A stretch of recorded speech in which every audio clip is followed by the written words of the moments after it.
Kaixo kazetaguneko lagunak ongi etorri bideotutorial berri batera. Gaur guztiok ezagutzen dugun Spotify aplikazioaren doako alternatiba bat dakarkizuet.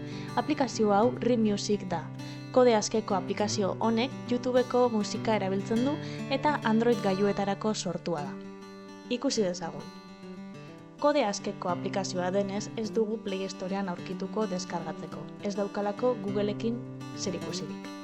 Gure nabigatzailean sartuko gara eta bilatzailean ReMusic idatziko dugu. Ondoren F-Droid web orrialdean sartuko gara. Orrialde honetan beherantz bajatuko gara bertsioak ageri diren ataleraino eta azkenengo bertsioa deskargatuko dugu. Kasu honetan 0.6.52 deskargatuko dugu. Deskargar APK bilatu eta klik egin. Baliteke iturri ez ezagunen abisu bat agertzea mugikorrean. Instalatu ahal izateko baimena emango diogu mugikorrari iturri ez ezagunak deskargatzeko. Abisu mezu bat ere ager daiteke, baina lasai aplikazio hau segurua da. Behin artxiboa deskargatuta daukagunean instalatzeko pausuak jarraituko ditugu. Jada instalatuta daukagu aplikazioa. Beraz, az gaitezen kuskuxeatzen. Diseinu aldetik oso garbia eta minimalista dela ikusiko dugu. Hasierako orrialdean katalogo osoa daukagu eskuragarri.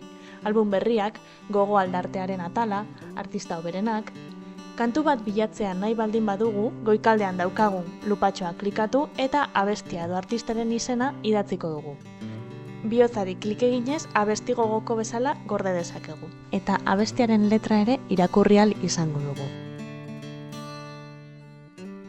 Beste funtzio erabilgarri bat erreprodukzio listak sortzearena da. Horretarako nahi dugun kontua bilatuko dugu eta azpikaldean daukagun marratxoak eta gehi ikurra daukan ikonoa sakatuko dugu. Ondoren, añadir a una lista de reproducción aukeratu eta zerrenda izendatuko dugu. Orain gure abesti gogokoenak zerrendan gorde ditzazkegu. Artisten diska osoak ere gorde ahal izango ditugu. Eta baita gure talde gogokoenak jarraitu ere. Erreprodukzio zerrenda hauek estaldurarik gabe edo hegazkin moduan entzun ahal izango ditugu. Primerakoa da bidaiatzeko orduan. Azkenik, goazen gogo aldartearen atalera. Oso ona da zerrentzun ez dakigun uneetarako.